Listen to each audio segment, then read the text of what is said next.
সুপ্রিয় দর্শক মন্ডলী, আসসালামু আলাইকুম। দেশে এবং দেশের বাহিরে যে যেখান থেকে শুনছেন, আশা করি ভালো আছেন, সুস্থ আছেন, নিরাপদে আছেন। আমি Mohammad Belayet Hossain, advocate, Bangladesh supreme court. Viewers, আজকে দুর্দান্ত একটি টপিক নিয়ে আপনাদের সামনে হাজির হয়েছি। টপিকটি হচ্ছে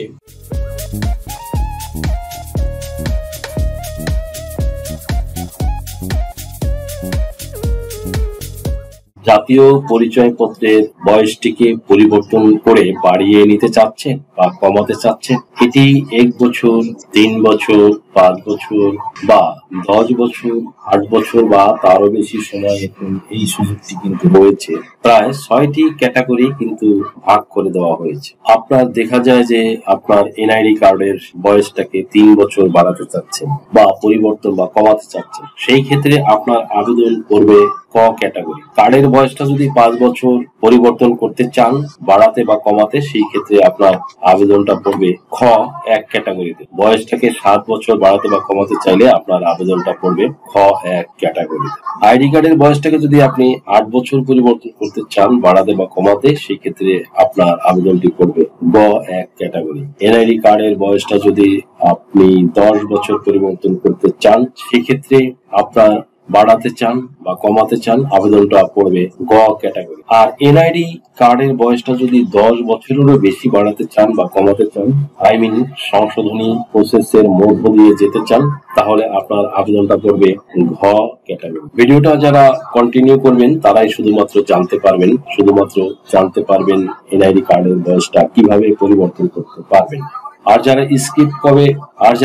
স্কিপ করে দেখবে, তাদের কোনো প্রকার লাভবান হতে পারবে না বলে আমি মনে করি। ভিডিওটা গুরুত্বপূর্ণ হতে যাচ্ছে, তাই রিকোয়েস্ট করবো ভিডিওটা সম্পূর্ণটা দেখার জন্য, কেননা ভিডিওটা খুবই গুরুত্বপূর্ণ হতে যাচ্ছে। 7 বছর যদি সংশোধন করতে চান, সেই ক্ষেত্রে অতিরিক্ত জেলা নির্বাচন অফিসারের কাছে যাবে। আর 7 বছরের আবেদনটা যাবে কিন্তু সিনিয়র জেলা নির্বাচন বা অফিসার বা জেলা নির্বাচন অফিসারের কাছে। বয়স সংশোধনের ক্ষেত্রে বিভিন্ন ধাপে যেসব প্রয়োজনীয় ডকুমেন্টস গুলো লাগে, বাংলাদেশে সরকারের যে নির্বাচন কমিশন থেকে প্রকাশিত গেজেট অনুসারে কি কি ডকুমেন্টস বা এলিমেন্টস বা পেপারস প্রয়োজন হবে, সেইগুলো আপনাদেরকে এখন সেই প্রকাশিত বাংলাদেশ সরকারের প্রকাশিত গেজেট থেকে সরাসরি দেখানো।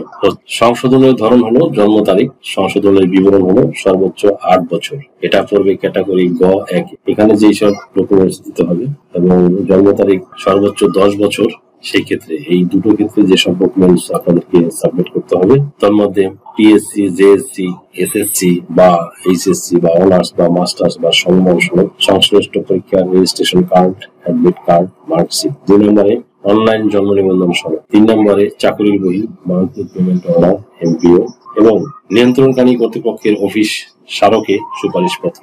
4 নম্বরে পেনশন বই এবং সংশ্লিষ্ট হিসাব রক্ষণ কর্মকর্তা কর্তৃক প্রত্যয়নপত্র। ওয়ারিশান এনআইডি নম্বর, বয়স ও জন্ম তারিখ উল্লেখ করবে। বড় সন্তান থেকে ছোট সন্তান প্রমাণফল ওয়ারিশের নাম থাকতে হবে। এগুলো কিন্তু অতিরিক্ত আঞ্চলিক নির্বাচন কর্মকর্তা এবং আঞ্চলিক নির্বাচন কর্মকর্তা বরাবরে যাবে। এনিওয়ে, 6 নম্বর আছে ভোটার পরিচয় নিবন্ধনের পূর্বে ইস্যুকৃত পাসপোর্ট। 7 নম্বরে মুক্তিযোদ্ধা সনদ কপি বা ড্রাইভিং লাইসেন্স কপি প্রযোজ্য ক্ষেত্রে। 9 নম্বরে সিভিল সার্জন কর্তৃক বয়স প্রমাণের রেডিওলজিক্যাল টেস্ট রিপোর্ট। 10 নম্বরে স্বামী স্ত্রীর এনআইডি প্রযোজ্য ক্ষেত্রে। 11 নম্বরে রেজিস্ট্রার্ড কাজী কর্তৃক প্রদত্ত কাবিননামা প্রযোজ্য ক্ষেত্রে। 12 নম্বরে প্রথম সন্তানদের এনআইডি প্রযোজ্য ক্ষেত্রে। 13 নম্বরে উপজেলা অতিরিক্ত জেলা নির্বাচন অফিসারের তদন্ত প্রতিবেদন। বয়স সংশোধন যদি 10 বছরের ঊর্ধ্বে হয়, তাহলে সেই ক্ষেত্রে এটা পড়বে গ ক্যাটাগরিতে। আর এটা যাবে মহাপরিচালক এনআইডি উইং এর বরাবরে।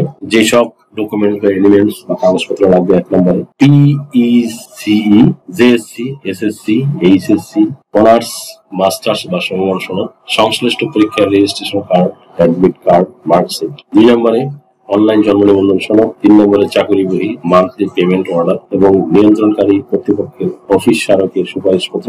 4 নম্বরে পেনশন বই এবং সংশ্লিষ্ট হিসাব রক্ষণ কর্মকর্তা কর্তৃক প্রত্যয়নপত্র। 5 নম্বরে ওয়ারিশান। 6 নম্বরে ভোটার বা পরিচয় নিবন্ধন পূর্বক ইস্যুকৃত পাসপোর্ট। 7 নম্বরে ড্রাইভিং লাইসেন্স কপি। 8 নম্বরে মুক্তিযোদ্ধা সনদ কপি। 9 নম্বরে স্বামী স্ত্রীর এনআইডি। 10 নম্বরে রেজিস্টার্ড কার্ড কর্তৃক প্রদত্ত কাবিননামা। 11 নম্বরে প্রথম সন্তানের এনআইডি। 12 নম্বরে সিভিল সার্জন কর্তৃক বয়স প্রমাণের রেডিওলজিক্যাল টেস্ট রিপোর্ট। 13 নম্বরে উপজেলা অতিরিক্ত জেলা নির্বাচন অফিসারের তদন্ত প্রতিবেদন।